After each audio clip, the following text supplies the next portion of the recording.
whoever you are and whenever you are. Welcome, good souls, to this show, Paranormal Now, speeding through the universe in this beautiful solar system of ours at tens of thousands of miles per hour. And tonight, despite the fact that we've had a rough 2020, we will begin 2021 with a really fantastic roundtable panel that will help us usher in the new year with positivity and some beautiful, insightful contemplations, wisdom, what have you, ruminations. We'll see what comes of it. We have three amazing guests. We have Rene, Barnett, Carole Carle, and Tracie Austin coming up in just a moment. We'll determine, perhaps live on the air, the four KGRA hosts of us. We'll decide if we're going to open up those open lines in the last 30 minutes. We'll see how things roll. If you do want to call in the last 30 minutes, and we actually do open up those lines, it will be 85 KGRA live. That's 855-472-5483. And of course, you can follow me on Twitter at paranormal_now for show updates and to comment as we go. And I implore all of you to check out the new KGRA website. It's kgradb.com. It's a very cool site. There's an awesome search feature built into it now that the old site did not have. So if you're searching for one of your favorite hosts or a show, just go to the top right. You'll see the search feature up there. Type it in, and it's amazingly efficient. So our guests tonight, the Tracie Austin Show, Behind the Obsidian Curtain with Carole Carle, and Nightvision Radio with Rene Barnett.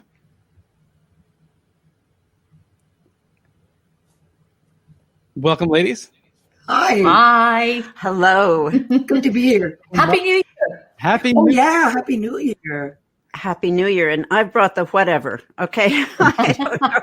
When you were listing, what we would all contribute. Yeah. Right. Oh, that's what I was going to do, Carole. I have been Sorry. so excited. Oh, well, shoot. We ended 2020 with Roundtable, and it just felt appropriate to start 2021 with another Roundtable, and who better to do it with than KGRA colleagues. So briefly, Rene Barnett is a veteran reality television producer specializing in entertainment special series, documentaries, and reality-based programming. Rene has produced hundreds of television hours. Her credits include programming for most U.S. networks and many cable networks in America and the UK. Her directing credits include some of the premiere specials and series of the reality television genre, including Ripley's Believe It or Not, Unmasked, Exposing the Secrets of Deception, Strange Universe, Places of Mystery, Guinness Book of Records Primetime, Conspiracy Theory with Jesse Ventura, that's cool, and many others. And she is the host of Nightvision Radio here on KGRA Digital Broadcasting. Over a decade ago, Carole Carle discovered a passion, which led her to extensive historical research focused on the Fox Sisters, Hydesville, New York, circa 1849 case, and the unexplained events, which led to the popularity of seances and birthed the modern American spiritualist movement. In 2014, Carole was asked to join the news broadcasting team at internet radio station Inception Radio Network. Ultimately, she assumed the sole responsibility of sleuthing down, vetting, editing, and recording the UFO Headline News, a 30-minute long show which ran 6 days a week at that venue, and I was fortunate to be at that station when Carole was doing her amazing work. Simultaneously, her work expanded to include research and time behind the mic as a host for Ken Cherry's Epic Voyages Radio, the Extraordinary Phenomena Investigations Council, racking up 28 two-hour live radio interviews with some of the most notables in the field. Carole Carle has been a member of the KGRA radio family since December of 2017, initially broadcasting the Paranormal News Update 30 Minutes Daily. She is now the host of Behind the Obsidian Curtain here on KGRA. And Tracie Austin completed various studies at Cauldron College of Further Ed. In 1984, Tracie relocated to London a year later to study the Guildhall School of Music and Drama as a concert pianist and teach her instrument in many schools. Her interest in UFOs began there when she witnessed a UFO herself, an event that would later change her life! In 1989, Tracie moved back to Stratosphere Staffordshire. And the stratosphere. That's right. Yes, indeed. That too. She came back to Earth, right? That's right. Oh, darn it. Piano keyboard to numerous students and became project manager of a popular music tuition agency. Her second daylight sighting of an unknown flying object occurred in May of 1996. A profound sighting of a black boomerang object that changed shape was observed by other witnesses and made a second appearance later that day over her house. In June of 1996, she hosted her first UFO conference. She was very successful. Radio appearances then followed, and articles in local newspapers and invitations to speak onto various organizations on the subject. A second conference followed in 1998. Tracie is the host of The Tracie Austin Show on KGRA DB and is soon releasing her book, I Survived Beyond and Back. And fortunately for myself, I'll be Tracie's KGRA neighbor beginning next Sunday, 10th. Paranormal Now will be in its new time slot, 8 p.m. Eastern Standard Time, 5 p.m. Pacific Time. All right. Welcome, everyone, to Paranormal. And that's the end of the show. Exactly. Good night, everybody. We've got time for a few calls, and then we got to go. Yeah. Exactly. I had a couple moments where I thought maybe I should just pause and have a sip of water. So what's on your mind? That's I am still stricken, Tracie, by the fact that you saw this UFO thing and then you saw it later over your home. What do you make of that? Well, it was a crazy day, to be honest, because I had a student that I was going to be teaching on that day. Where were you? I was in Staffordshire. Oh, I was at my house, and I had some free time before I started to teach one of my students. And so I thought, you know what? I'll take a book and I'll go to read it in Hanchurch Woods, which is a beautiful wooded area that's known actually for UFO sightings.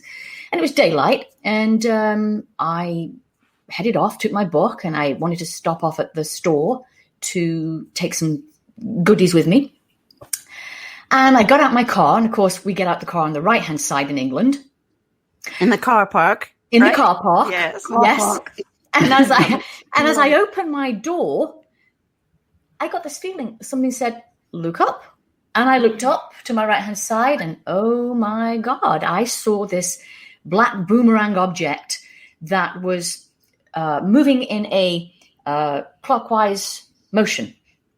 And it was circling, and it was quite low above the rooftop of the houses.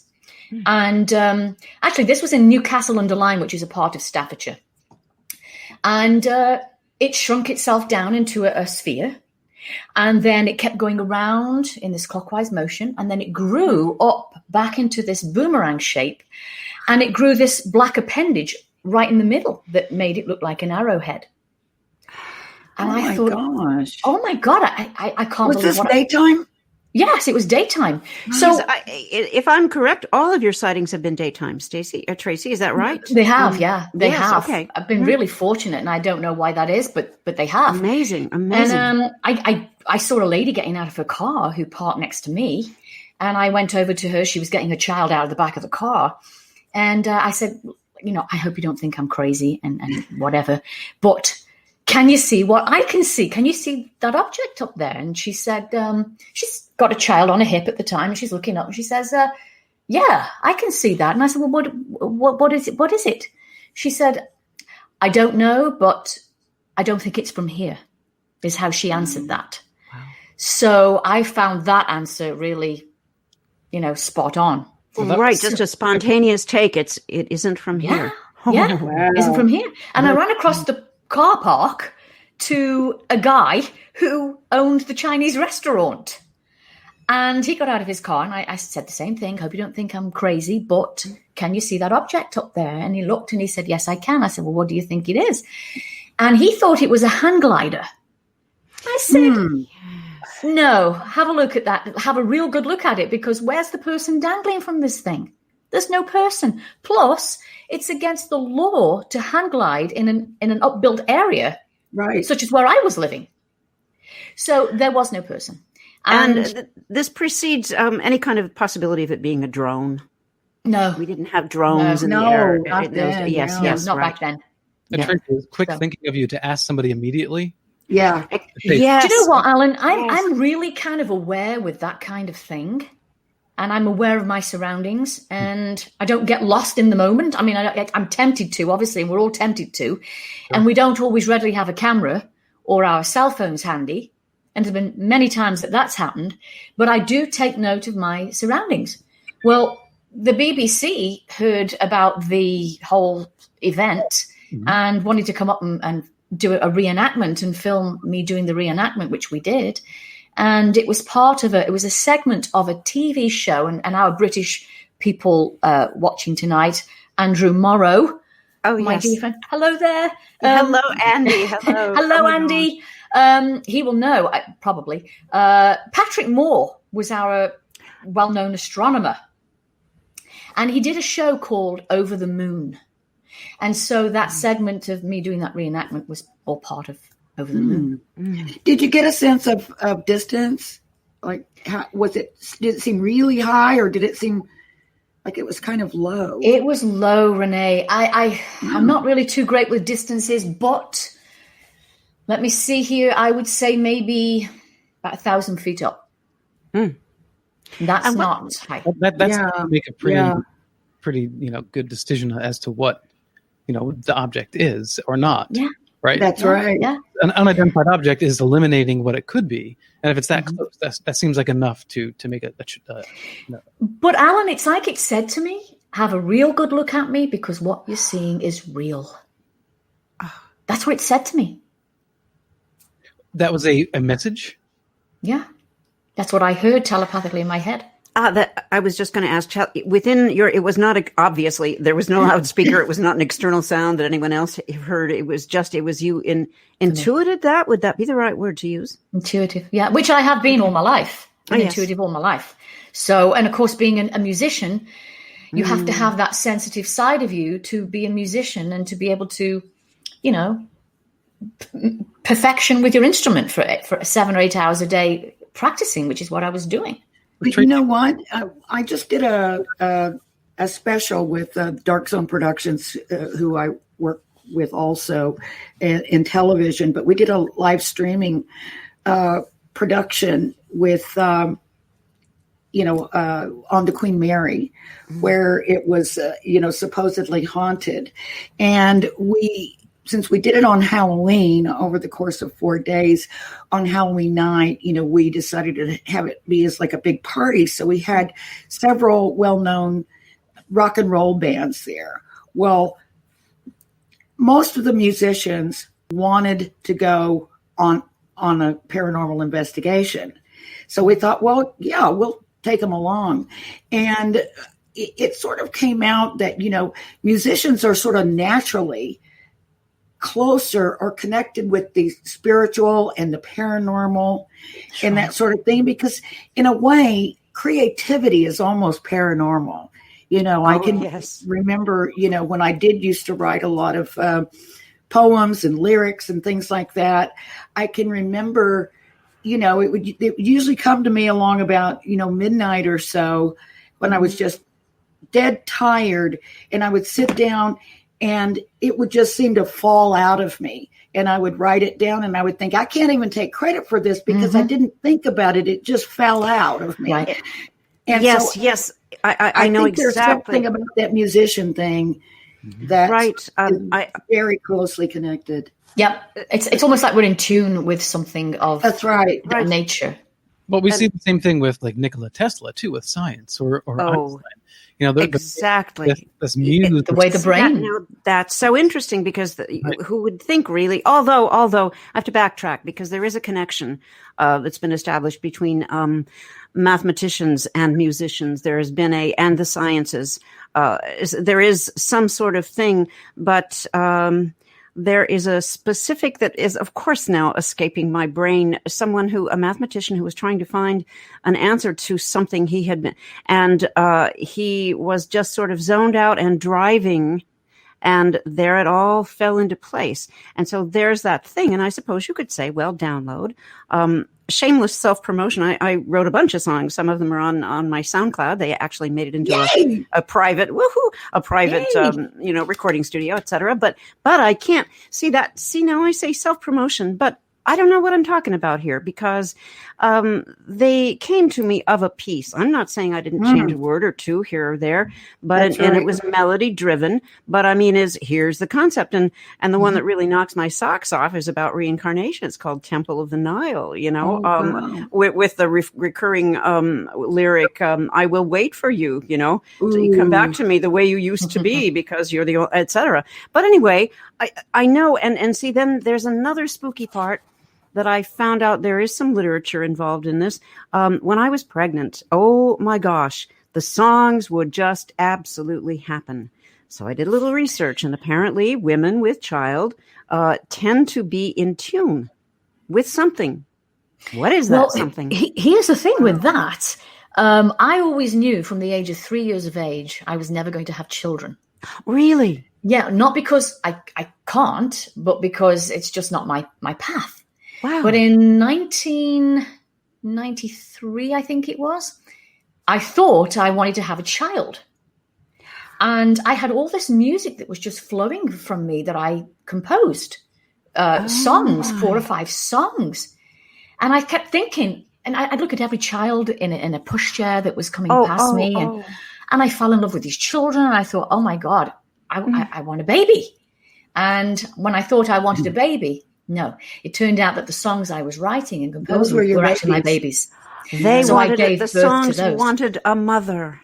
Oh my goodness. There's something said too, for anyone who's, coming into their own out there, and you feel like you're strange because you have, different ideas, or you're a creative person. You're not strange. The paranormal isn't not normal.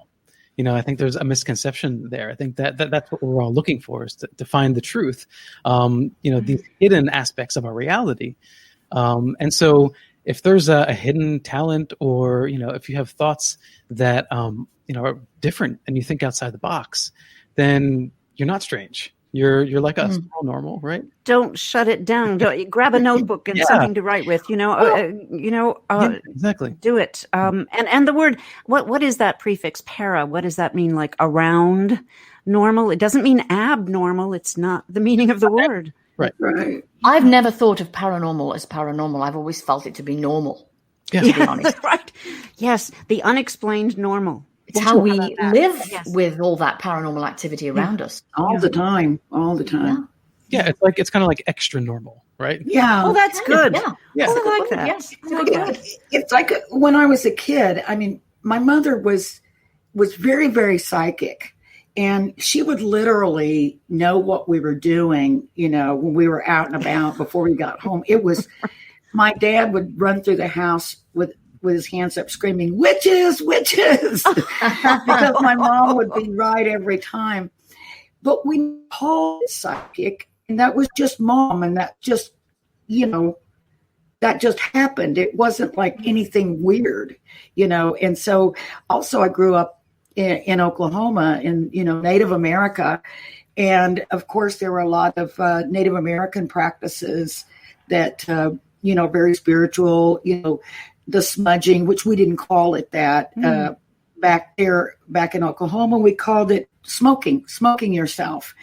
And a long time after I moved to Los Angeles, my mother, I would get these, UPS packages of cedar branches, from home to use, to smoke myself. I didn't think anything about it. It was just, something that was just done.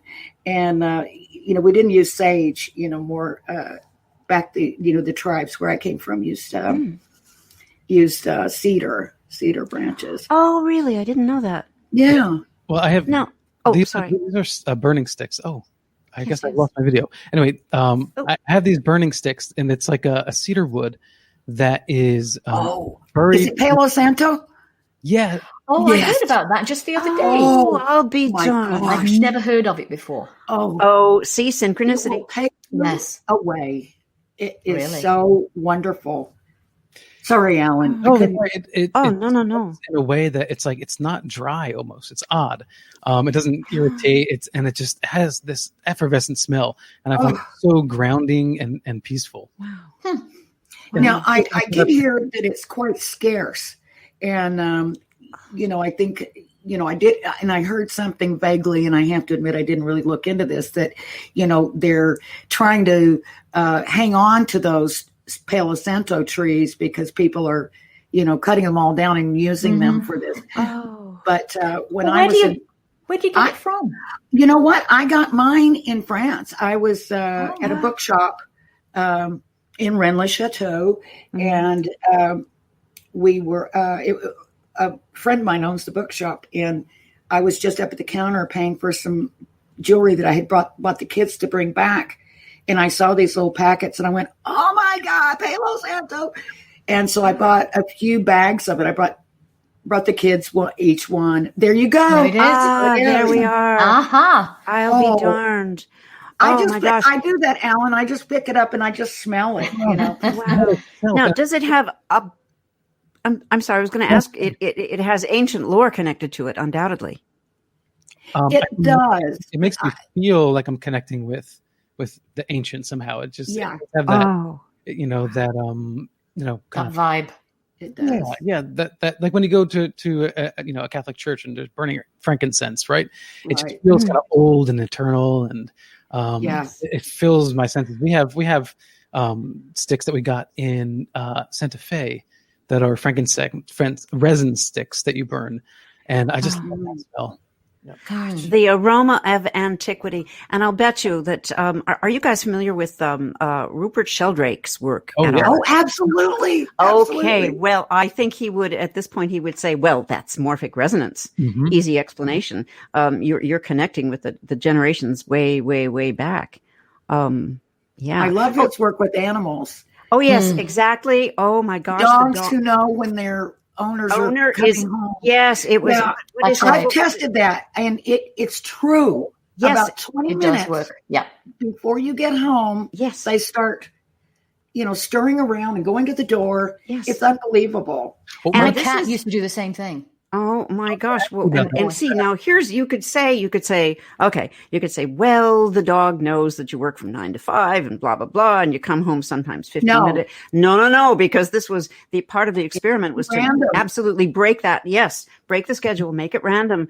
And the dogs knew. Right. And there's also the sense of being stared at. What is the title? Is it 10 or 7 experiments that could change the world? That's the title of one of his books. But I won't, because it just skews the conversation. But there was a real, the kid grew up to be a gold record winner in France and Europe, et cetera, a musician. His mother was in one of our bands at one point, lived across the street. And at one point, my husband was up on the 2nd story doing something on the roof. Okay. And he saw this guy, who at that point was 20 years old. And he saw him and the guy turned around and looked up and waved and said, that's so weird. I never look up in that direction. So it was kind of like a real-time, real-world example of that sense of being stared at. So, yeah. I don't even know how we got into this tangent, but, Rupert Sheldrake. But, and Rene, I wanted to ask you where you grew up. I kind of have this memory from when Nightvision Radio was back at Inception Radio Network. You talked about how you used to actually play on Runestone. In Heavener, Oklahoma, on the Heavener Runestone. That's it's a big, what it gigantic rock. And when I was a kid, I used to go to church camp in the summers, and I met these other kids from Heavener, Oklahoma, and became friends with them. So also in the summers, I would go and spend a week with these girls, and we would just tramp all over the place. And, it's a whole park called Runestone Park. And so we would go out there and we would climb all over that rock, and we saw the writing on it, but we were told that it was some sort of Indian writing. And, we didn't know what it was. Years later, I had the opportunity to meet a woman by the name of Gloria Farley, who had researched that and had said that this was the runic alphabet. And they laughed her out of the room. And it was this old and blah, blah, blah. But then later testing and, of course, later attention to it by other scholars ended up proving her absolutely right. And I'm so glad she got to hear that confirmation just before she passed away. Rene, we're going to have to hold it right there. We're right up at the first break. But there's so much more to discuss tonight. And I love having you on because it makes what I do so much easier. Having that will just take over, Alan. Just look out. No, we'll take it in the direction of Tracie. Oh, look at that. Look at there. That is so beautiful. Beautiful experiences. Oh, thank you. There's so much more to come. Metaphysical, life after death, and life here on Earth. This is Alan B. Smith for Paranormal Now, live on KGRA Radio, moving to Sundays next week, January 10th, 8 p.m. Eastern Standard Time, 5 p.m. Pacific Time. I will see you on the flip.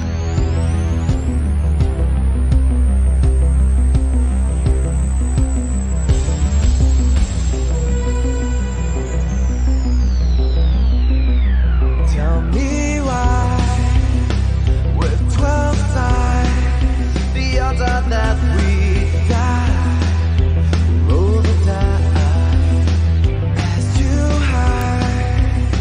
I can't find you on the other side of the line. Mainstream media's most wanted. KGRAradio.com.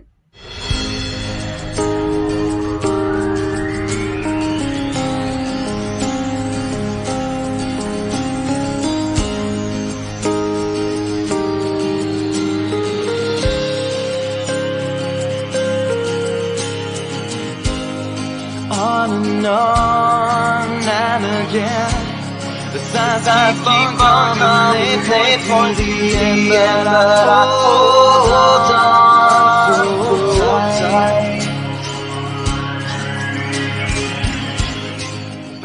tight. Welcome back to Paranormal Now. This is Alan B. Smith, your most grateful host, coming to you live on KGRradio.com. And Septembrio took us out of the break. If you want to find out more about their music, go to Septembrio, spelled with a Y.com. And let me correct myself, it is KGRADB.com, the new website. So please check that out as well.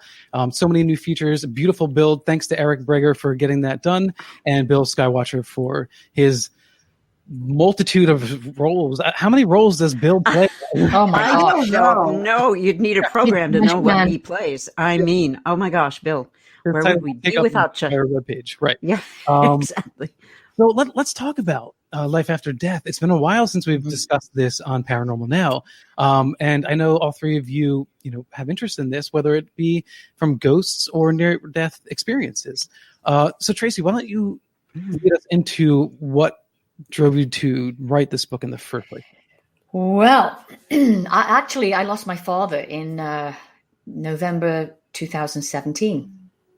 And I've always had an interest in near-death experiences and the afterlife. And round about that time, I didn't think I was going to lose my father, but I did. I wanted to write about near-death experiences, but of course I had to go through the whole grieving process and the bereavement of my dad. And then I started to write it. It's taken about 1.5 years to write it. And so my dad kind of spurred me on with that to want to write about the afterlife. And in the last chapter of the book, I actually do write about my dad because I have communication with him on the other side. And what he does, and he's been doing it for 2.5 years straight, he switches the light on in one of my guest bedrooms.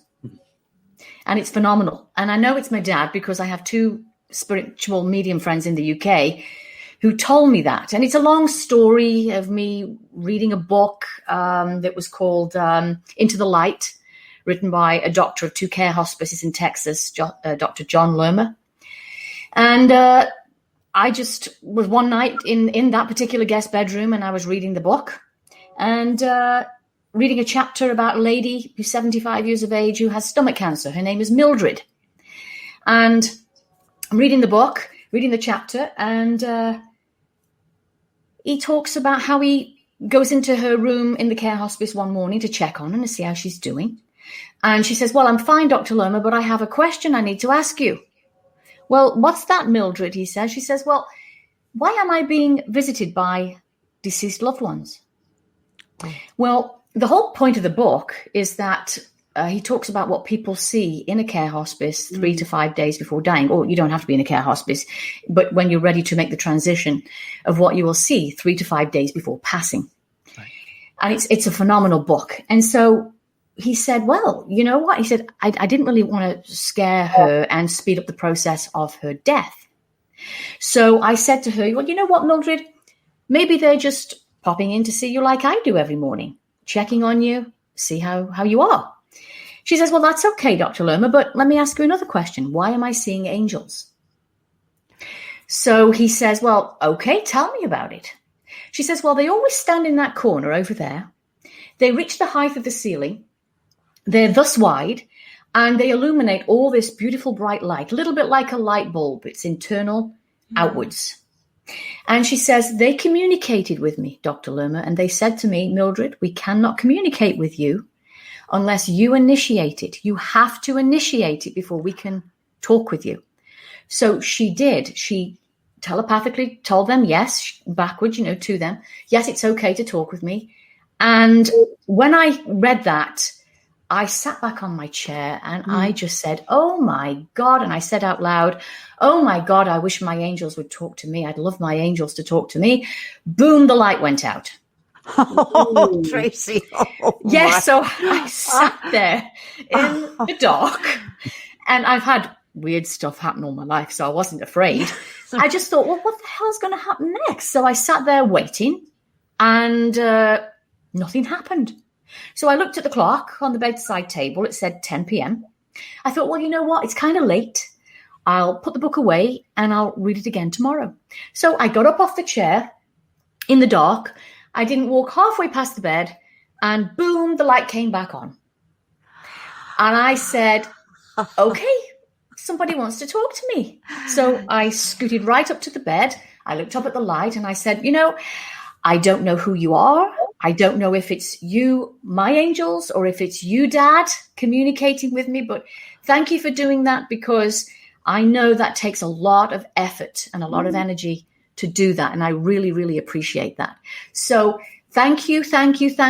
And come back anytime. Feel free to come back anytime and visit. Well, I didn't tell my partner because he's kind of skeptical and he's a businessman. So everything's black and white. There's no gray area. It's either this or this. It can't be this. So I refrained from telling him about it. So I then, the next day, I got online, I emailed to my 2 spiritual medium friends in the UK. I told them all about what happened.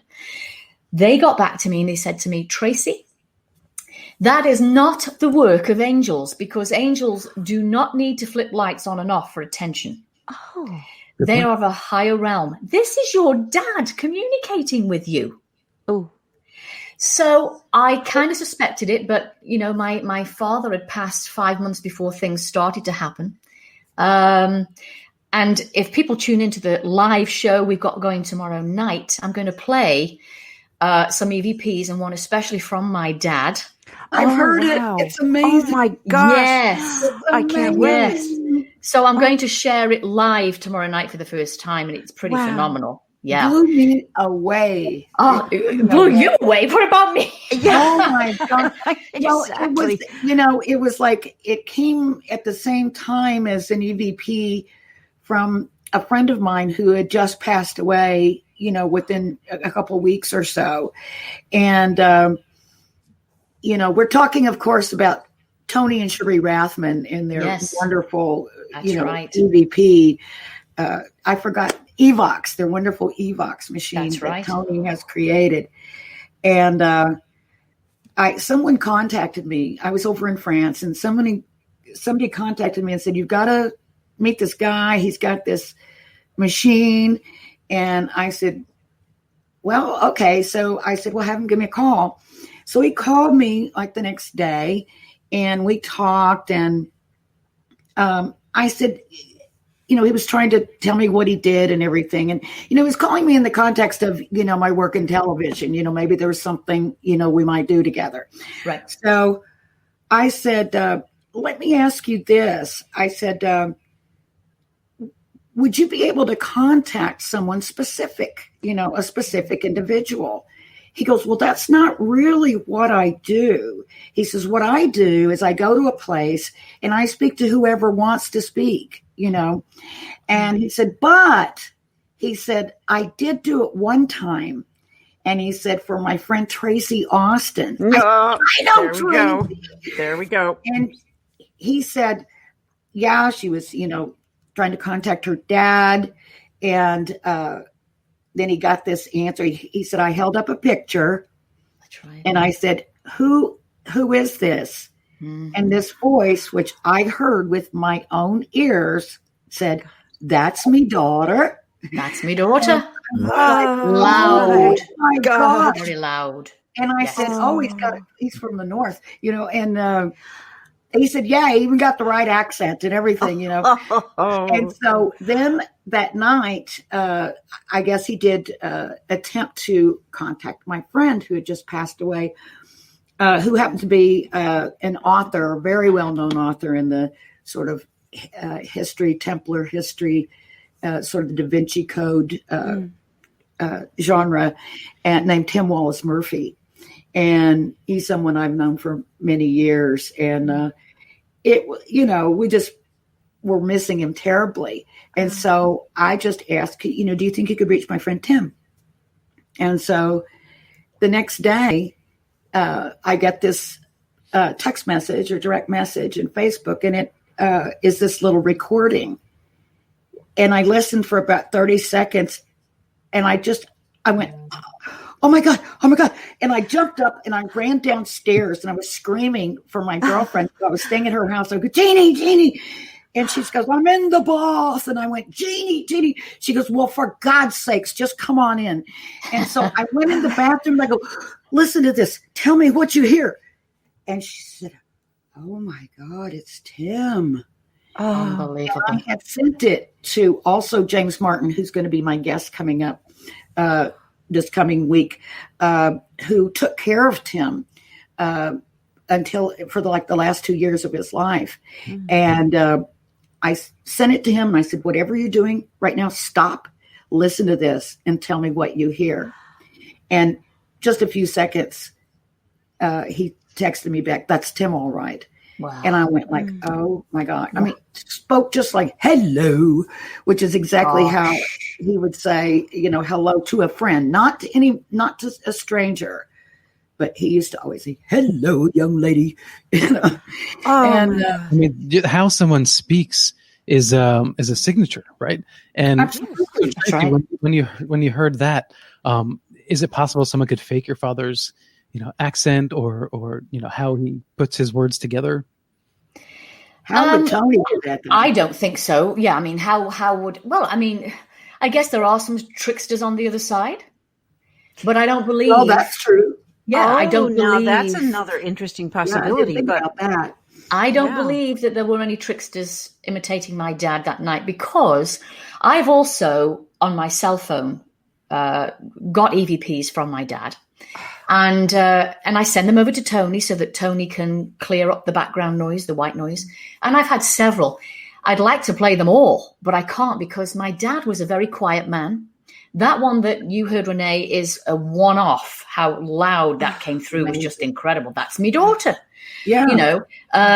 But I've had others where you can hear me saying to Dad, when he's put the light on, I'll sit in the room and I'll look up at the light and I'll talk to him as if he's here physically. What's it like over there, Dad? And are you okay? Are you doing all right? And I have an EVP where my dad says, I'm all right. Oh. And it's a whisper, but it's what my dad would always say. We'd always say, Dad, how are you doing? I'm all right. Yeah. Like, stop worrying about me. I'm all right. But it was a whisper. I'm all right. And it's the t at the end, how my dad used to pronunciate it. EVPs where he said he won't leave me. He won't leave me. In July, he came 6 days in a row, twice on one day. And you can hear in an EVP him saying happy birthday to me. He actually showed up on my birthday. Now, have you all seen the documentary Superhuman by Caroline Corey? No, No. I have not. No. There is a scene where Corey Feldman, actor who's a skeptic, Right? Yes. healthy skeptic, and they show how an EVP could actually work, and that it can capture you can capture a voice or a sound and eliminate any other possible interceptions or signals coming into the device. And it was really, really interesting. If you get a chance to check that out, that would be great, because there's so many EVPs out there that are just garbled sounds. But then when you get the ones that are clear, and you for sure what they're saying, you can hear the tone of someone's voice. That's the stuff that is of interest for those who take this seriously. That's right. And I what actually was that title? Oh, I'm sorry. Go ahead, Tracie. No, it's okay. Go ahead, Carole. No, I was just going to ask Alan to repeat that title. The documentary is called Superhuman by Caroline. Superhuman by Caroline Corey. Yes, I know who she is. I'm an admirer. Yeah. Well, I posted something to my Facebook page today. This lady from one of the online after death groups posted this today. She'd been asking her son for signs of the hereafter. And yesterday, to her surprise, she got this behind a vehicle. Oh, can you move that just a little bit to the other? Yeah, you're right. What is Afterlife. it? Oh, my. On a license plate. Oh, yeah, Afterlife. License plate is Afterlife. Wow. All right. Well, that's just too much. And license plates. What is it with license plates? I know. What is it? I'm really hip to that because it was a fascination of my father's. License plates and the things that you could, et cetera, et cetera. It was way before personalized license plates, but there seems to be some synchronistic kind of what is that? How do we explain that? That's right. How do we know the difference between synchronicity with purpose or meaning versus just coincidence? That's a good question. Yes, because we're so predisposed. We want to say, well, this is meaningful when actually it could be random. Yeah. And then again, and before we leave, EVPs completely, there is this thing, pareidolia apparently is not just visual. There is an audio, an oral equivalent to pareidolia where we hear what we are predisposed to want to. How do we deal with that? Where does discernment come in here? Well, even when we read or listen, when we actually read, especially quickly, right? If you're skimming through, right. your brain is actually filling in assumed words in a sentence structure to make you read faster. Right. So you're not literally taking the time to look at every single letter and put together a word. Your brain is subconsciously filling it in for you. And I think we do that, in life all the time, and we make assumptions about someone's tone of voice. That's right. We project ideas onto people that we like and things we want to believe. So it gets tricky trying to, discern what paranormal experience is actually a paranormal experience. But honestly, Tracie, that license plate thing, that's just pretty wild. Yeah, when I saw that, I thought, oh my God, I got to post that. Yes.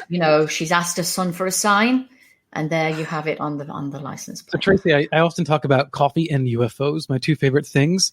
Yes, right. I love your promo here. So this is I guess coffee and near that. Oh wow! Oh, I see that. Yes, right. Yes. With that whipped cream kind of swirl. Is that you? Is that you holding the book there, Tracie? No, it's not actually. It's a mock-up. You can go on these sites and you can do mock-up. Oh, right, exactly. Okay. Yes, and I thought, wow, that's a really cool mock-up. Yeah. Oh, because there's this coziness implied with that, the furry jacket thing and there you the go. coffee. With it being December as well, Yes, exactly. Right. Yeah. And there. Wow, the book. Oh my gosh. Wow, the book. Rene and Carole, we'll start with Rene. What's your take on near-death experiences? Oh, it's really interesting. Number of years ago, I really got interested in near-death experiences, and I wanted to do a documentary about near-death experiences. And in fact, I had reached out to a doctor who was doing some groundbreaking work in that area. And we began to sort of map out, a documentary that we would do. And I also connected with IONS, which is, the International Association of Near-Death Experiencers. Right. That's right. And actually went to an IONS meeting here in Los Angeles. And I went, and it was a big room, and there were lots of people, and they had a gigantic circle, and they went around the circle, and everyone, sort of told their near-death experiences. So I was like really getting a huge download, or upload for me, but downloaded from them of information about what people saw, felt. Most of them, had the idea that they didn't really want to come back, That's that right. it was so wonderful. There was maybe one person that had a little bit of a negative experience, but by and large, it was completely wonderful for these people. Then, not long, in fact, the course of the next week after that, I lost my daughter. And she died in May of 2005. And so I connected with one of the ladies that had been there, because, it's like, okay, wait a minute, all this religion stuff and all this, near-death experience stuff, that's okay. But, we're talking about my kid here now. Yes. Oh, So honey. where is she? Where, Yeah, where's my daughter? And oh my God, I couldn't even compute what was going on. And, but I remembered being so grateful for having attended that just prior to her dying, that at least I was full of information that people were telling me about how wonderful it was. And it gave me, a certain level of comfort. Now, interestingly, kind of a weird twist to the story, in a way, I guess, is I was working with a doctor who was a pediatrician, and he had studied near-death experiences in children. And so he was finding that children who had near-death experiences would later somehow seem to have gained something incredible from it. And they, almost without exception, became really wonderful individuals, successful, happy, good people. And he was thinking that maybe, that sort of touch with death, or maybe touch with God, actually gave them something, when they came back. And so, of course, I was just completely, a mess. I didn't know whether I was coming or going for a long time after that.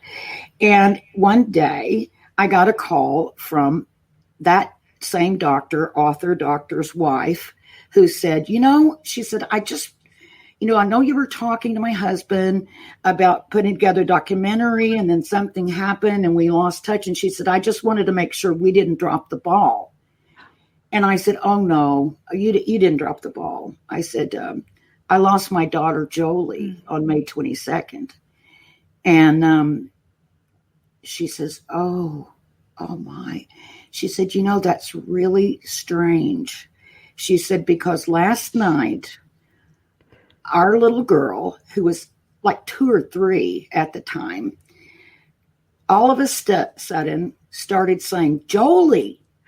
Oh my God. Oh my We couldn't figure it out. We don't know anyone named Jolie. And she says, and by the way, her birthday is May 22nd. Oh my God. And I went, oh my gosh. Now, the postscript to that story is very, very weird.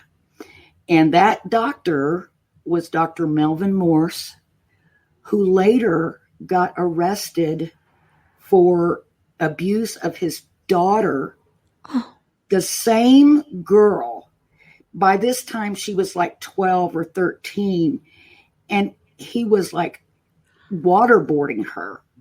And that what I said and what later came out, but immediately I said, he's trying to create a near-death experience in his daughter. And that's exactly what it was. But that was the same little girl. And what made me think was, I wonder if somehow my daughter knew, and was trying to get a message somehow, that this little girl was in trouble, but that's my near-death situation. And I'm grateful for the movie, like the original Flatliners. It is a warning tale. Like the people get obsessed with ideas and they cross lines just to prove something.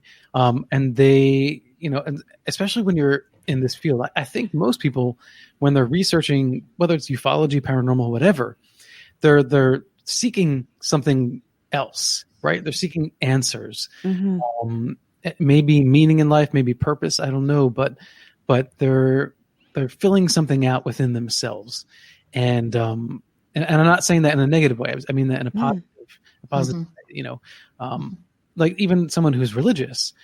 Most people who are religious, it's a constant seeking, right? It's a constant. Why is this happening? What's going on? But also there's a comfort, and for me, there's a comfort in the paranormal.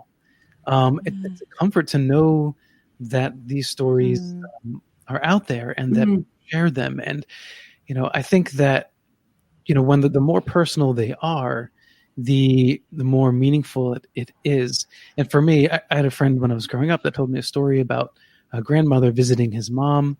And it was right after her mother had passed away. She was in the room. The rocking chair started rocking. And the room filled with the smell of roses. And that was boy! Power. What is it? The oil of sanctity is that? I think that's what that is, and it's associated. There is a Catholic Church saint thing. Yes, I think that's what that's called. Okay, so there may be even more meaning behind it. Just saying, it's often when you have a scent like that, it is often roses.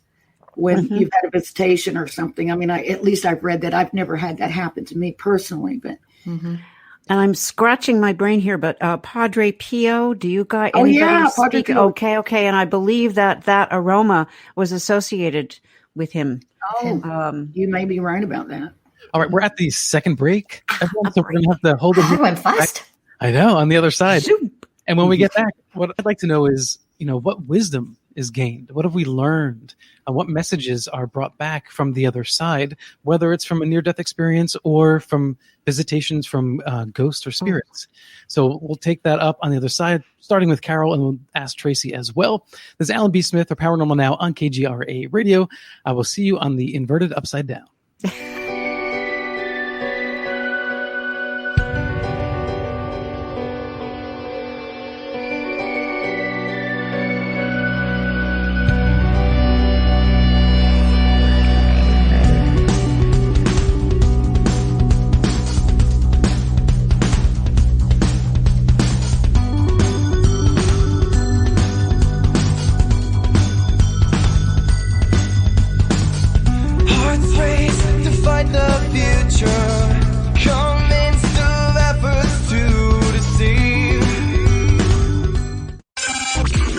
Mainstream media's most wanted.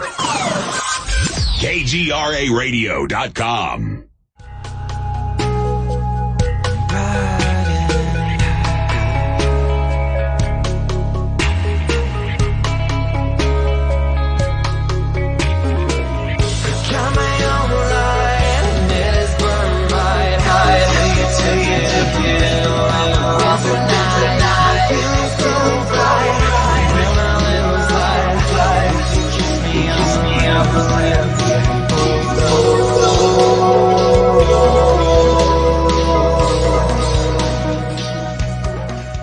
Welcome back to Paranormal Now. This is Alan B. Smith. Thank you for joining us tonight. Our first broadcast on Paranormal Now of 2021. Taking us out of the break was Septembrio Septembrio, spelled with a Y.com. We love their music. Michael Hill, thank you so much for contributing every week. It's just a part of the show. It fills it up, and I'm so thankful to you. And I'm thankful to everybody else out there listening live and in the chat room. I appreciate your feedback. Please like on Facebook, YouTube, share, comment down below, and spread the word about all of these wonderful hosts that we have tonight on Paranormal Now. We have Rene Barnett, Radio Vision Radio. I don't look very good there. No, you look kind of cloudy, kind of gothic cloudy. That's okay. We love it. Depressed. Curtain with Carole Carle and Tracie Austin. Awesome. Who else? All right, so Carole, let's pick it up with you. Well, Rene, you crack me up. And I also want to send a shout out to Septembrio. Oh my God, it's like Michael 8, right? Is that his name? Yeah, the music it's haunting. Well, okay, yeah. How appropriate. It is haunting. Yeah. So what do you want? What do you want from me, Alan? Tell us what you think about near-death experiences, Carole.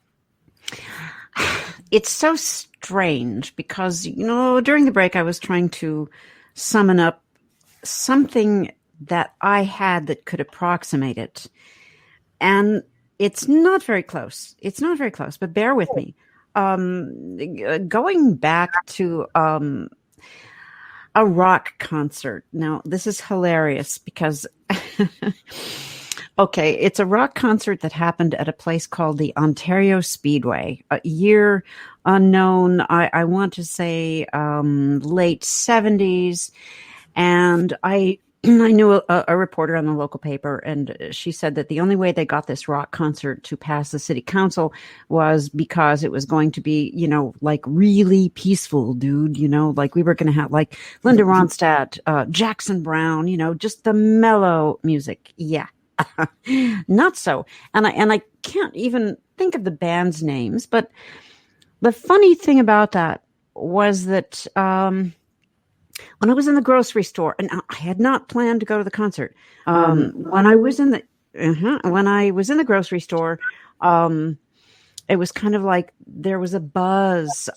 This was like, and there were a lot of, ice chests selling out, right? And there was a special on beer, and there was all okay, and it was kind of like all like go, and it was called Cal Jam. That was the concerts. Yeah, Rene, remember Cal Jam? I think so I do. That sounds very familiar. And there was a radio station, a rock station on the air. It was I want to say it was an FM station, KMET. Oh God, they're going to kill me if they're still around, but I don't think they are. But anyway, no. So to jump to the chase, I had a really dear British friend who had been in the Sadler Wells Ballet Company, et cetera, et cetera. She was from Liverpool. And she had a son who was in his late teens. There was an extra ticket. Adrian called me and said, "Do you want to go?" And I went, "Yeah, I think I'm supposed to go." Okay. Now, this is far afield of an actual near death, but the circumstances were such that there was a crowd crush. We're talking about thousands of people pushing forward with or without tickets. They were in all, I'm sure, various states of inebriation. And yet, mind you, you could still hear the KMET broadcast, which was live on the air. Okay, saying this is a peaceful community. We're all together in this. It's a community. Come on down. There's still plenty of space. Well, yeah, not exactly. And at some point, about 15 feet away from me, I heard somebody saying, "She's been stabbed. Yeah, she's stabbed. Oh my God, get her up." So what I'm seeing is like this mosh pit carrying of this young woman, okay, who has been stabbed, right? Because there's animosity in the crowd. I have to admit, this was my first experience at any kind of an outdoor rock concert, okay? And it was stultifying, and I was absolutely, all I wanted was to get out of there. Suddenly my feet are saying to my brain, this isn't right. Chain link is supposed to be upright. Your feet are running on chain link fence, which had been pushed down because the people early wanted in first. The gates were not officially open yet. Now here comes the near death. I suddenly wanted to get out of there more than I ever have wanted to get. I felt like I was going to be meshed through the chain link. Okay. It was a body pressure. When multitudes run behind you, there is no way you can't, it's a sardine thing. You are pushed forward against your will. There's nothing you can do about it. I had since, lost touch with the people I came with. There were about 15 of them. They were like nowhere to be found. And what I saw over that chain link fence was like an official City of Ontario, California, County of San Bernardino truck. It had lights on. It was orange. And I found myself hurdling the fence, sitting on top of that truck, just sort of like, okay. As I sat there, I saw something that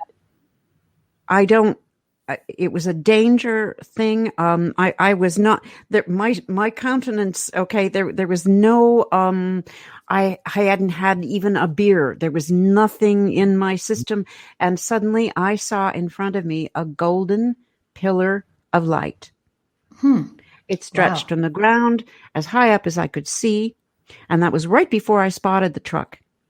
And it was a feeling of, okay, even if I die in this is going to be okay. This golden pillar is here to tell me that even if it doesn't go exactly the way I'd planned or exactly the way I want it to, my soul, if you will, is going to be all right. Wow. And so that's where I leave it. That's, the closest. Wow. I suffice it to say, I left the next morning before the concert actually had really even gotten off the ground. I got out through like an emergency first aid gate. See, that's the other thing. You couldn't leave once you were in. You kind of couldn't like just leave, right? Right. But it was chaos, and I expected further chaos, and it was like just not where I wanted to be.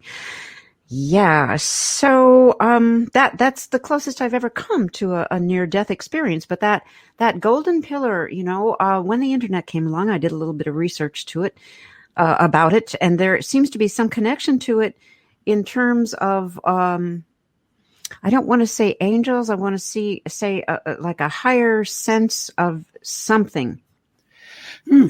Like your own intervention in a sense, or something else? No, something else, because I was tapped out. There was no way I could. This was like a counterintuitive kind of thing. It was like, wow! Even before the fact, even at least 10 hours before I got the opportunity to go to this, I was already connected with. You got to go there. It just wasn't my thing. It wasn't, and then I found myself there. And so as a result, I don't know exactly what kind of intuitive thing was at play. I'm glad I had the experience simply because whatever that golden pillar is, excuse me, and it's like apparently connected to something really, really ancient. I can't put any particular philosophy or religion to it, but seeing the golden pillar, I remember typing that in, and unfortunately, if I thought about it, I would have done a little research on that today, but I didn't. So I leave it to anybody listening. Research seeing the golden pillar, yeah, and it was. I just have to say that it was a feeling of all rightness. It was a feeling of. This is going to be okay. It's a worrisome thing right now, but the end result is okay. Fantastic experience. Yeah, it was weird. Just a feeling or a voice. Just a knowingness, right? A knowingness. That's very good, Rene, because I would say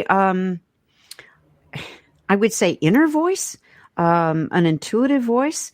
Something that you referred to earlier, Tracie, an intuitive, certainly it was nothing external, but it was a knowingness. That's good. I like that. It was a knowingness. When you got yourself out of there, onto that truck, did you have the sense that you were being aided in that, or was it, Yes, because it was like something reminding me, something telling me, along with the golden pillar vision, which I mean, I've never had a vision per se. There's never been any visual with any kind of thing that has happened to me.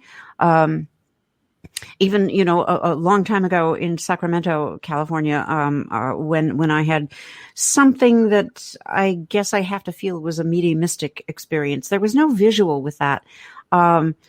So this was with the golden pillar. There was if you follow your instinct, if you just allow yourself to do, and again, here I am, in my suede over the knee boots climbing this chain link fence. What? And because that sense of, okay. When I was a little girl, there was still this meme of go up to the friendly policeman. Okay. And and it was sort of like and by the way, I mean, like, one of my really good friends is a police officer. And so this is not, she is amazing. Marianne Robb. And so I have this take on police officers and who they are, et cetera. But, and this was before we had any kind of chaos in terms of trying to interpret what police did or did not do.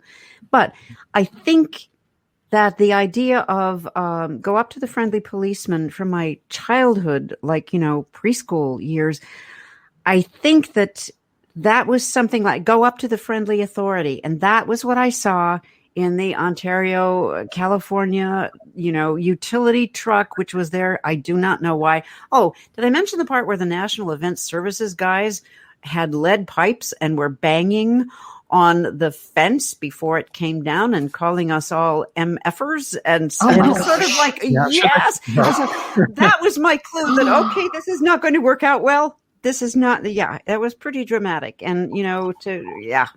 Well, Tracie, anyway, what messages have people brought back? What is going on here? What are we doing here right now?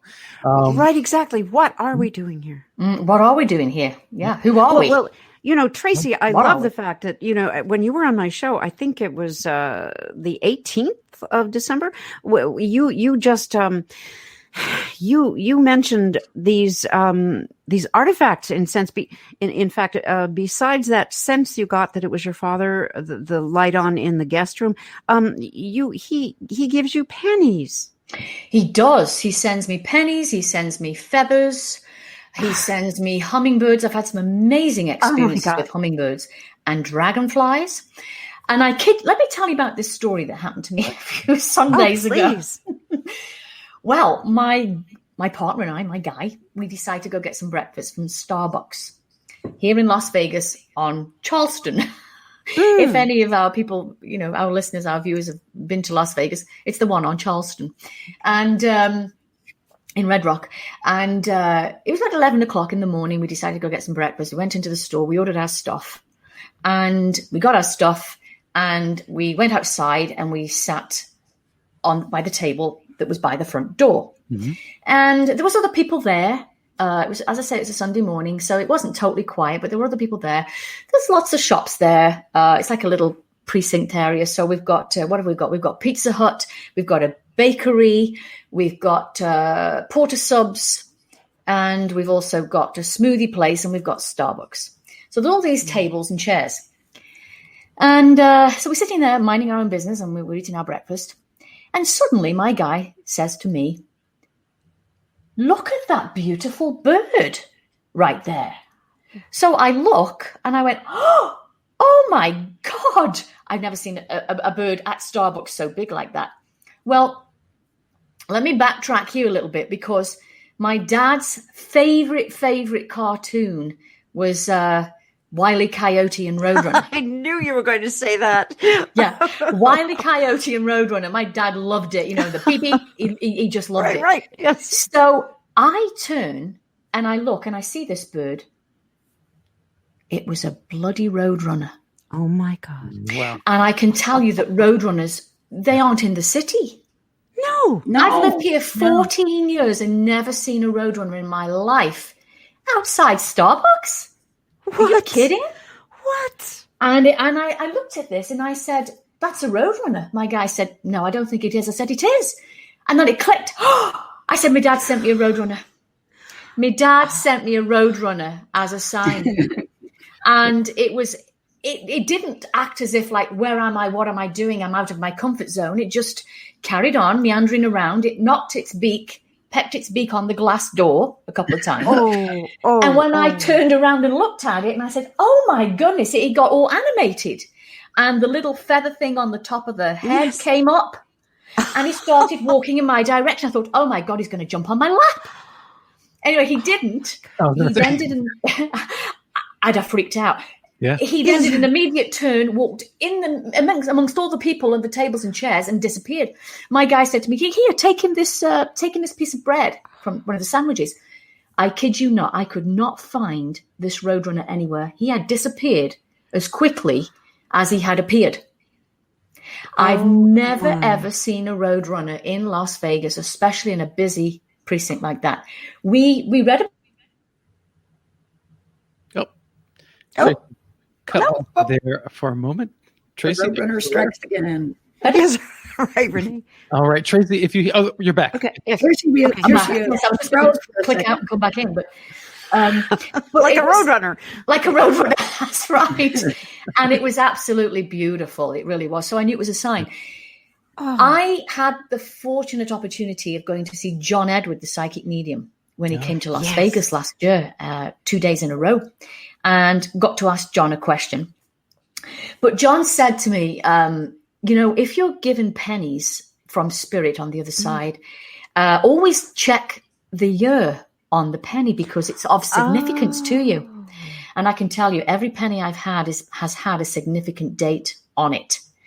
And just recently I'd had two within 3 weeks of each other that always appears, that did appear right by the side of my bedside table. So my dad knows what side of the bed I sleep on.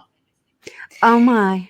And I never saw the penny. It was my guy that saw the penny, just walking through the bedroom and saw it and went, there's a penny on the floor. And they're always new shiny pennies. That is that's ectoplasm level, Yes, exactly. How does spirit manifest that? Right. I had a weird a quick penny story. Right after my daughter died, her son, my grandson, was sitting at his computer, and he said he heard this loud, roaring noise, like a train or a tornado or something. And he said he turned around, and there was a penny rolling across the floor on its side, and it just flew and hit the door. It was rolling fast. It was making this loud roar sound that didn't make any sense, and it hit the door. And then it happened again, and then he got up and went out. He said it scared him, so he went out. But also there was a lot of stuff there with him, with water turning on by itself and things like that. But I have a friend who's her father visits her and switches the tap on. Do you think? Yeah. Do you think that spirits saw the movie Ghost and were inspired? And I mean that kind of seriously too, because if we're living here on this planet, right? We watch these movies, right? It has an impact on us, and maybe that's something that is applied in the afterlife to reach out to us. Could be.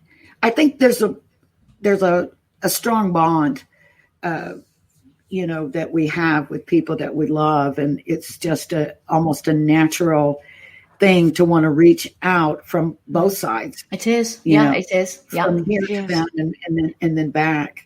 Yeah. We were just watching a documentary about Ted Kaczynski, and one of the Unabomber, and one of his neighbors, where were they, in Montana, out in the middle of Montana, I think it was. And neighbor means quite a walking distance away. Yes. But apparently he would go and rummage through their kind of junkyard area and take things that he would use to make bombs. And one of their children would come on occasion into the parents' room and say, I'm hearing something, blah, blah, blah. And they're saying, oh, you're just imagining it. Right. And then go back to bed.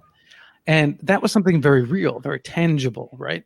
And we can say, oh, yes, unfortunately, the parents didn't listen to their child. Right. But that happens all the time with kids. And they hear things or see things. And so why one, it's obvious that parents often dismiss children no matter what. But why can we accept that this child actually, now we know, heard something, but we won't accept that maybe children are hearing and seeing ghosts? They're more in tune, like animals. Yeah. Right. Dogs, cats, and birds are the most psychic of animals. I think so, because I think don't know they're not supposed to, so they just they're open, and they don't have that filter, right? And somehow the spirit of that is killed. And so then it is killed or maligned, or you think that, oh, you're weird. And so, wow, what are you going to do with that? You're going to put it away because you want to fit in. Yeah. Right? I remember in high school. How do we do that? How do we fix that? I don't know. But I was speaking to a friend in high school, and she could see auras. She flat out told me she doesn't want to see them anymore. She doesn't want to talk about it. She's hoping that they're going away, they're fading away, and she doesn't want to keep working on it because she felt ashamed. She felt like there's something wrong with her, and she stopped sharing with people that she could see these. That's sad. Oh, yes. That's sad. That's Who knows how many people are like that? That ability. But you know what? Also, if I can raise a point here also about my dad was one of the biggest skeptics ever. He did not believe in the afterlife. He thought that when you're dead, you're dead. Just like my mother. My mother's the same way. My sister's the same way. I'm like the wild card. I'm so different. Yeah. So we're glad you are, but go ahead. Thank you. Me too. But I even said to them, I used to Skype with them because I've lived in the country for 19 years. So I'd Skype with them often, and I'd say, look, I know you don't want to talk about this, but when you pass, you've got to find a way of communicating with me and letting me know that you're okay, So my dad would kind of look at me, and he'd kind of rolled his eyes, and he'd look away, and he'd say, okay, Tracie, just kind of peacifying me, so to speak, and we'll go on to the next subject. But here we are, from a man who didn't believe to now totally obviously has to believe because he's okay. He's doing that I asked him to do. He's given me signs. And, John Edwards said to me, the easiest way to communicate with a loved one in spirit is to write them a letter, because they do see it and they do read it. And I am living proof of that. I have a journal, and I've wrote many letters to my dad. And within usually a 24-hour window, I will get a sign. The light will be on in the guest bedroom. But he's been here within seconds of me even wanting him to be here. But my birthday's in July, and my partner's birthday's in July. It happens to be July 4th. And I was writing to my dad on July 4th, just sitting out on the patio, and writing my dad a letter and just saying, I was just thinking about you, Dad, and I just want you to know I love you. I miss you. I hope you can come visit soon. And, oh, by the way, it's Don's birthday today. If you could come by and say hello, that would be great. I started that letter at 6 p.m. My dad actually switched the light on about 6:20 p.m. So within 20 minutes of asking for that, I got it. See, that's okay. So there is something to be said about taking action or doing exercises, right?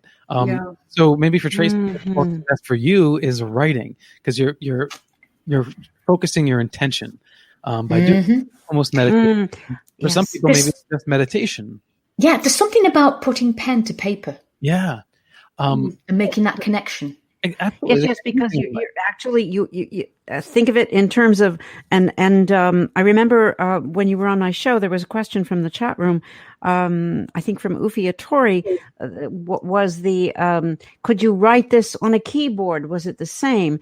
And apparently, as I remember your answer to that, it was the fact that you were not as connected. That the connection through a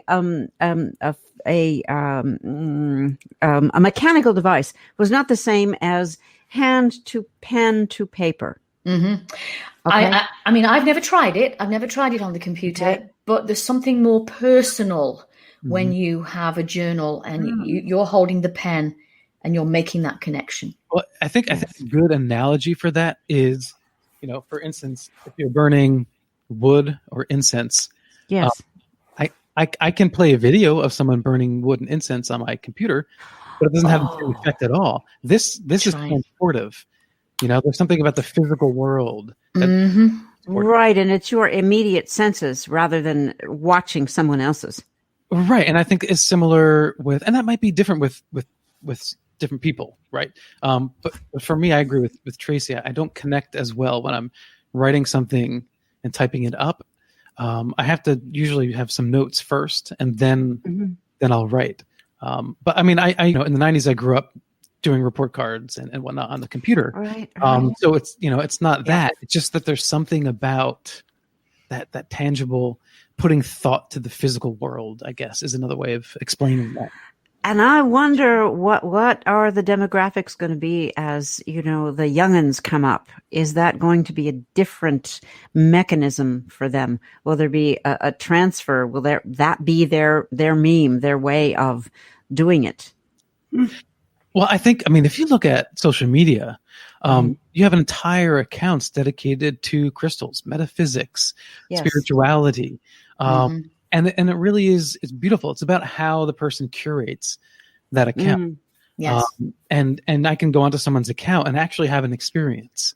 So I think that in the digital world, that is one other tool that we can use to connect to the divine or whatever you want to call it.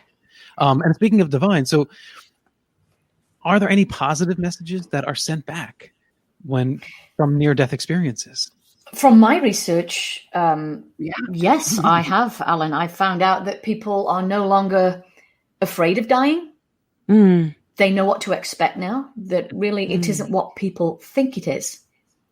I write about celebrities in the book also. Sharon Stone, who had a near-death experience. She said when she was out of her body, I didn't interview her personally, by the way. I wish. I'd heard her speak on the Oprah Winfrey Show about it. That's how I knew about the experience. But she said it was as if, and she used her hands, and she said it was as if I was right there. So it's as if you go into a space and not a place, kind of thing. But there's no fear of dying. There's no fear of death itself, because it's not what people think it is. And also what I found interesting was the loss of ego. There is no ego. You shed that completely. Wow. So it's as if you become your higher self. Your best self, yeah. You could become your higher self, yes. And tomorrow on the show, tomorrow night on the show we have. I write about 8 people in this book who've had personal near-death experiences, and they're all different. But tomorrow there's 3 of them coming on the show. Tommy, who had a motorcycle accident, and actually both he and his wife died. But she decided to stay on the other side. He came back for his children. So that's an interesting story. I also have Deborah Christie Love, who's on, who had a near-death experience at the age of 4, having her tonsils removed, of all things. And the most mundane thing that it just accidents happen. Yeah. I mean, there's more to the story, obviously, but you have to get the book to read it. Yeah, get the book, right? Get the book. Get the tea. Get the book. Yes, exactly. I'm hooked on So again, there is the book. Okay, there it is. I Survived Beyond and Back. Gorgeous. Yes. Yeah, thank you. And then we have Moshe Ben Avi, who had a vehicle accident, swerved to miss a car. He actually fell asleep at the wheel, swerved to miss an oncoming car that was being driven by a woman with her children inside. And he swerved and hit a pole, crashed into a pole, and turned upside down and everything, and came out of his body. And they're all different stories, but they all say the same thing. There's no fear, there's loss of ego, and Tracie, why do they feel that way? Like I get that they say they feel that way, but is there a process? Is there something going on in their mind, or is it like just this transformation that they can't explain? It's just a transformation that they can't explain. I mean, with Tommy, he said he was in and out of consciousness, and he could see himself standing on the side of the road, watching he and his wife's body lying in the middle of the road. And he said, and I'm looking, and I'm saying to myself, wow, I just died. That's what he said. He says, that was literally my thoughts. Wow. So it's an objectivity. It's like an objectivity, yes. Mm-hmm. It wasn't, it is a panic. Yeah. Right. Yeah, no, and the panic is gone. Panic's gone. I did an article for Ladies Home Journal for, I don't know how many years ago, but it was with Mary Wilson of the Supremes. And she had an accident on her way from Los Angeles to Las Vegas where she was driving, and it actually killed her son. Oh my God. But she recalled her own experience during the time where she was given a choice of whether to stay here or go, and she decided to stay. But it was a very conscious experience. It was just like any other experience that one would have. It didn't have the feeling of being surreal or, like any question about its authenticity. It was just, this is what happened next. And that made a big impression on me. I remember, and you do hear that people sometimes are given a choice. Sometimes they're just told, it's not your time yet. You have to go back now. There's more things to do. But I've also heard people being given a choice, which is kind of interesting. It is. And there is one person in my book, I name him Terry, who had a cardiac arrest in the middle of a grocery store, putting apples into a bag. Oh my gosh. And just collapsed and fell. And someone came to his aid and dialed 911. And he said he was above his body and he's watching all these people around this body, but didn't put the two and two together that it was his body. So it's as if you're kind of contained. It's like that saying, wherever I go, there I am. Yes, right. It's like that, who is that? Oh my God, it's me. So he didn't put two and two together with that. And Talk about objectivity. Yeah. And he said he wandered down the tunnel. He saw the light, he saw the tunnel, but felt it was absolutely wrong for him to walk down this tunnel. And he said, and I knew it. He says, I knew it as I walked down that tunnel, as I got towards the end, the light was there. And something kept saying to me inside, you shouldn't do this. You shouldn't do this. He said, and then I heard a voice, what seemed to be a male's voice, telling me, you are correct. You need to turn back. And he said he turned back. And he came back and felt he was given a whole new lease on life because he hadn't been a good husband. He'd been very unfaithful to his wife. He hadn't been a good father. He was kind of separated from his children. And he said, this near-death experience is now giving me this new opportunity to be a new person and to do something great with my life. I can't be who I was before. So I think there's, some really great lessons. Have anyone here seen the movie Soul that just came out on Disney Plus? I haven't yet. No, I've seen the trailer for it. Yeah, it's quite interesting. It's an animation Pixar Disney, and it deals with near-death experience. But basically, the character, no spoilers here, kind of escapes death in a sense, and that's his journey. And there's this great before, there's the great beyond, and then there's the great before, where the souls are kind of formed, personalities, purpose, all that. Have you heard any reports of what life is like before death, not rather than just after? You mean before conception? Before conception, yeah. So are we talking reincarnation here? Oh, you know what? Can I read you a little bit from my book? Sure. Oh my gosh, please! Because I have something about this. Oh, what do you know? I love this. Where am I now? Now I've said it. I've got to find it now. Oh well, of course. Okay. There we go. We're ready. Okay. Here we are. Are we sitting comfortably? We are comfortable. Oh, yes. Then I will begin. Please begin. It appears that all human life begins and ends with light. In researching the fascinating subject of near-death experiences in the afterlife of this book, I have come to understand that a divine celestial light source and the importance of it envelops us with its presence in the astral world, not only at the time of procreation, but also as we transition from the physical world into the spiritual one. Paramahansa Yogananda, a God-realized master, has explicitly written about light in his numerous writings, particularly when the soul enters the body. The fundamental question of life and other teachings can be found in his thought-provoking book, Conversations with Yogananda. In it, he states, at the moment of conception, when the sperm and ovum unite, there is a flash of light in the astral world. Souls there that are ready to be reborn, if their vibration matches that of the flash of light, rush to get in. Sometimes 2 or more get in at the same time, and the woman has twins, triplets, or even, well, it's important, therefore, to come together physically with an uplifted consciousness. That flash generated in the astral world reflects the couple's state of consciousness, especially as they felt during the moment of physical union. Interestingly, an ancient legend proposes that at the time of conception, rather than birth, the soul attaches itself to the embryo by a guardian angel from a very high place of existence. During the embryo's 9 months of gestation in the womb, it is believed that the soul is in converse with this guardian angel of a higher realm, and possibly others closer to our solar system. But after the full 9 months of the human developmental process, and upon exiting the womb, the first breath is the signifier of the spirit being tied to the body for the duration of the life. So it seems that light is a very important part of our humanness, our human creation.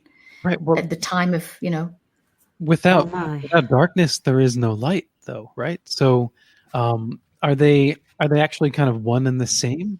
I was just reading this article about how they're a theory to explain dark matter, and it was described as mini primordial black holes, and they essentially create mini universes within our universe, and that somehow this energy explains. I'm not a physicist. I can't explain it to you, but explains dark matter and dark energy, and so things that we can't see, but do exist and are like dark energy, for instance.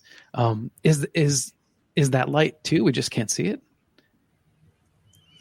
Possibly. Oh. Because if it's all light, right? Because we're judging on our conception of what light is, right? Mm-hmm. The photons coming from the sun, and we can see in this range, and our infrared. Obviously, we know we can't see that. So. Do you know? I'm just trying to think of his name. Jordan Maxwell. Rene, you know Jordan Maxwell. Oh yes, he's a dear friend. Yeah, he's so lovely. He said one time to me, he's just got so many meanings to life, and what would you call it, Rene? I don't know. He's just pretty amazing. He's amazing. He's very intellectual. He's very intelligent. He told me one time. Oh yeah, I haven't either. He told me one time that a city in Egypt that was called On. That's why you flip a light switch on to get the light. Oh, whoa. And I thought, whoa, that's pretty amazing. It was called On, but I think it was O-double-N. But it was a city in Egypt, and we flip on a light. Oh, my. So Egypt I'm sorry? Those hieroglyphics that we see. With the giant light bulbs. There you go. But of course. Well, so now, okay, so dark. Now, does dark, see, here now we get sticky. Because dark can be interpreted as the absence of light, right? Or it can, or dark matter, or it can also be interpreted as like dark as in malevolent, like light is good and dark is so what do we do with that? I love the darkness. I mean, I think most of us here, I don't mean to speak for you, are creatures of the night to some degree. To some degree. Yeah, definitely. I still get up early, plenty of mornings too. Unless you're going through an abduction. Yeah, that's a whole other story. Oh my God. So, yeah, I find comfort in the night. I find comfort in dark. Sometimes in the morning when I get up and I'm getting coffee ready, my wife will come into the kitchen like, why didn't you turn any lights on? Why are you walking around in the dark? And I can't explain it. I find a comfort in that low level of light.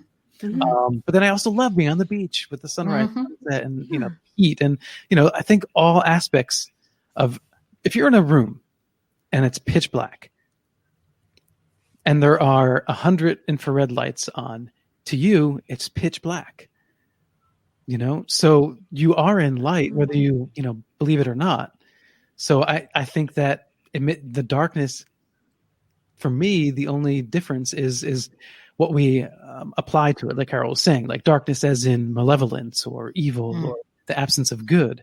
But for me, I revel in nighttime, half light time and daytime. Half light, And Jordan said to me, our sun is our savior. And if you don't believe that, wait till it doesn't come up. Yeah. Oh, that famous, is it a Twilight Zone episode where the sun does not come up? And it has to do with a wrongly convicted man who's about to be hung or something. But it's like, profound episode. Well, no offense to the Pacific Coasters tonight. Hello. But when we lived in Los Angeles for, a short time, less than a year, I missed the seasons. I missed the changing leaves and the winter and all that. And when I was younger, when I was younger, I used to get like seasonal anxiety, depression, anxiety, whatever.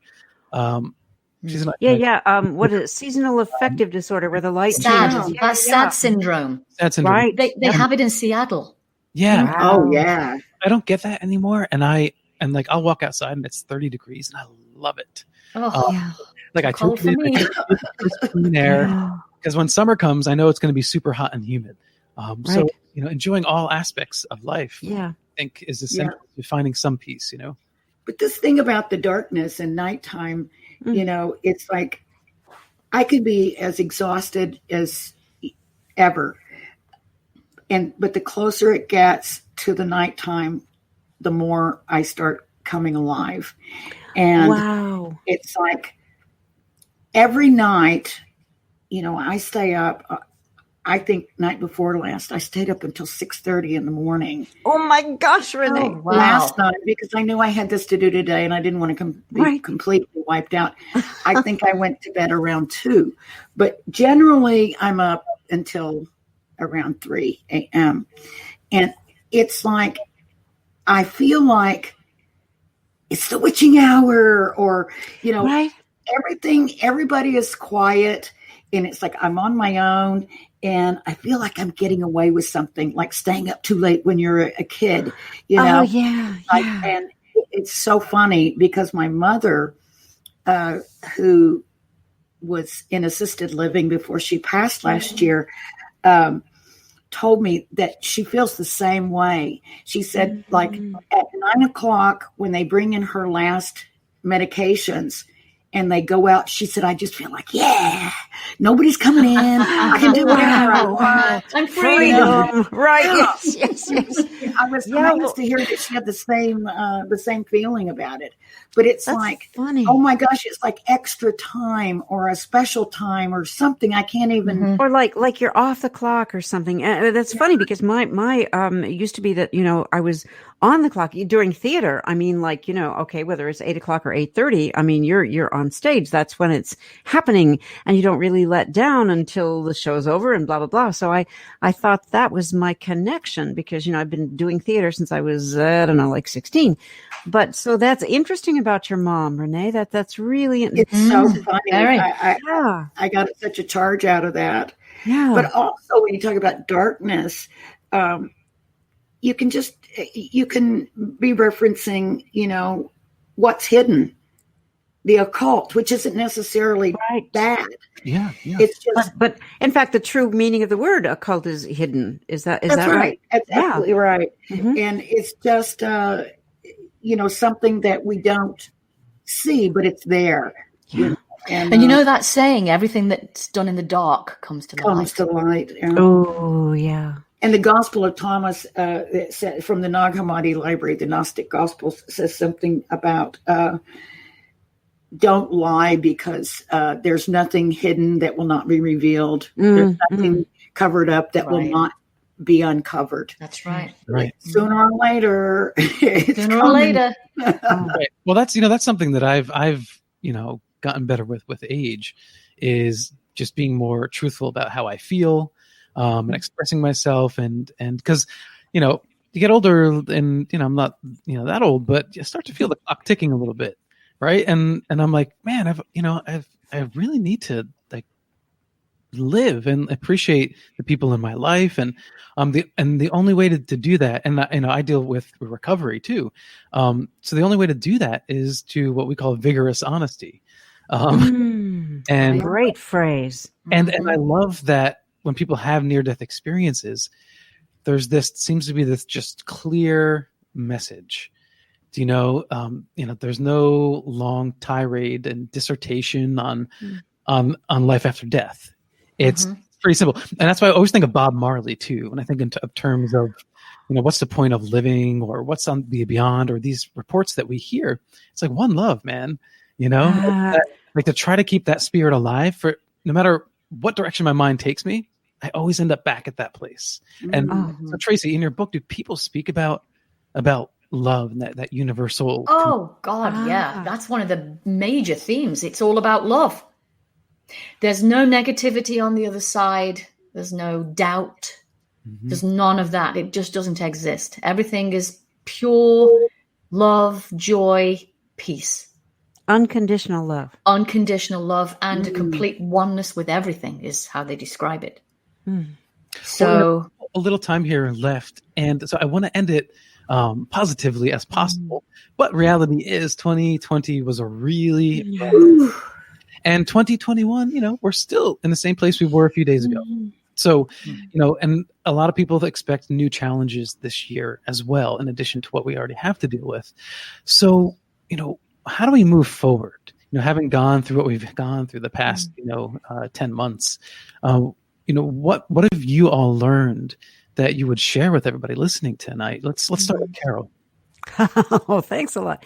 I'm just trying to correlate this. I've learned that I'm kind of astonished at how many people are science deniers. That doesn't strike me as necessarily inherently political, but it's a commentary, and I don't know on what, but it is a surprise. I think that I was disappointed in what I perceive as the selfishness of people who don't understand, who go forward, who went forward regarding, the novel coronavirus, COVID-19, with an attitude of, I can recover from this. It's not going to make me sick. It won't bring me down. And didn't have the foresight to realize that we are all connected. I was lucky enough, thanks to Rene, to have Andrea Perrin on my show, and she is a big proponent of how interconnected we all are, to say nothing of the Galactic Federation. And she sees this as a paradigm shift that we will never, the world will never go back to the way it was in terms of interconnectedness. And I would love to think that will be a positive impact of this nasty beast virus. Rene? Well, I don't get it. I don't get why people have taken it so personally that they've been asked to protect themselves and each other. And as I sit here, I have an extended family member right now in ICU with double COVID pneumonia. Oh no! And he's someone obviously I've known all my life, and just the most wonderful guy. And I keep thinking about on the news at night when they give little vignettes of people who've passed away. I think on MSNBC they call it lives well lived. And it's been going through my head, like, oh my God, he's one of those types of people that they talk about, a teacher, a wonderful guy. He actually spoke at my mother's funeral last year at the graveside ceremony. Just a sweetheart. So it really, Andy has an appointment to get his vaccination on the 12th, which he obviously didn't make it to. I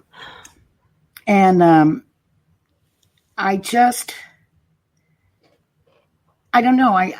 I've never seen such rancor and such hatred people against people. And I just don't quite understand it. I mean, maybe I've been under a rock or something, but to me, it's flabbergasting how mean people can be to each other.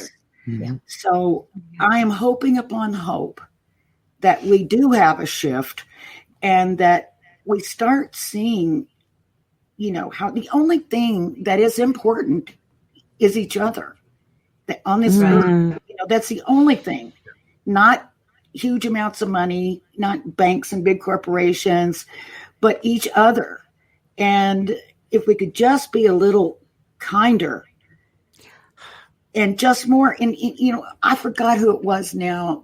I wish I could remember that said something about be kind to everyone because everyone is fighting a battle. And you never know when you look at someone, like what Alan, you might have something going on right now that I have no idea about that's worrying you, and it's like, if we could just treat each other that way with just a little bit of more love and kindness, I think that I've learned that's really all we need. Yeah. The Tracie, rest of it will come. Listen, I think I have to agree with you two ladies. I think you bang on point with all of that. This COVID virus has made it's brought the nasty side out of a lot of people. This is not a positive statement. It's not going to go away anytime soon. No. I think we've got another 12 months or more to really battle with this. But I think, in agreement with both Rene and Carole, and each other is all we really have. Trying to be as kind as we can. We're all in this great big boat together. So, there's not a lot we can do. And I think it's just taking one day at a time. And what about just, everyday living, Tracie? What have you learned in your research about just finding more peace of mind in your life? I think I like to read Deepak Chopra. I love Deepak Chopra, and I think he's a phenomenal man. He's a genius. And I think for me, what I've tended to do more of is to try and bring more happiness into my life, is to live each moment, be aware of each moment and live each moment and try and not let it pass you by. Yeah. Stop and smell the roses kind of thing. Be grateful. Be grateful. I agree with you. I think gratitude. It's gratitude. really important. It's grounding. It's humbling. And I think that if you focus on gratitude, it kind of forces you to self-reflect and to be a little bit more mindful. Right? Yeah, absolutely. Yeah. Now, raise your hand. Are you a spiritual person or yes? Yes. Not religious. Spiritual. Can you raise both hands and say yes? No religious, spiritual. Spiritual. Okay. Right. Yes. But see, now that is a sticky point, isn't it? There are people who say, I don't agree with people who say they are spiritual and not religious because they are kicking God to the curb, et cetera, et cetera. No. And I say, no. Man-made religion. But guess what? Guess what? Near-death experiences drop the title of religion because that all goes away when you're on the other side. So there is only one God. Okay. Yeah. Oh, I love that. You don't need to have a label. You don't need it. I love that. And how old is the creator or the source or whatever you want to call it? Do we have, is it really just within the timeline of the Big Bang or is it much older? So time is a human construct. That's one of my that's main things. And how much like religion. Yes. There we go. Time is an artifact of consciousness. Oh, that's wonderful. Oh my God. Time is an artifact. I want that in a t-shirt. That's fantastic. Yeah, seriously. But I don't know, Alan, you are throwing us into the deep here because it's not even which came first, the chicken or the egg. It's I don't know. It's $1 million question, isn't it? No, yes. It is $1 million question. So we're going to keep asking that question until we find it, darn it. Darn it. Or not, and then we find it the other way. Right. Exactly. Who's writing the test? I don't know. I don't know. Carole, Tracie, Rene, thank you all so much for coming on tonight. This was so much fun. Thank you. Oh, Alan. All right. Charlie's Right. Angels, Say the we three all- of us. Charlie's Yes, Angels, there we go. Alan's Angels. There we go. Charlie's Angels. Okay, right. Alan's Angels. There we are. All right. Alan's Angels. Exactly. You I'm know, afraid and I deserve that. Thank you so much. oh, So bless your heart. Thank you. check out Behind the Obsidian Curtain with Carole Carle, Nightvision Radio with Rene, Barnett, and the Tracie Austin Show. And tune in to Tracie's show tomorrow at Sunday to hear those EVPs, which will be That'll be a good one. That'll In be your good. ears. Yes. All right. Oh my Thank gosh. you so much, everybody, for joining us tonight. This is Alan B. Smith for Paranormal Now on KGRA Radio, db.com. You can find us on YouTube and Facebook. Please like us, comment, share down below. And, we want to hear about your experiences too. So maybe we'll do an episode in the coming months where we highlight some of your personal experiences. So if you want to message me on Paranormal Now Radio on Facebook, send me your stories, and we'll do a show just a little bit based around that as well. All right. Happy 2021 as best as can be for all of you. And until next time, live in the mystery.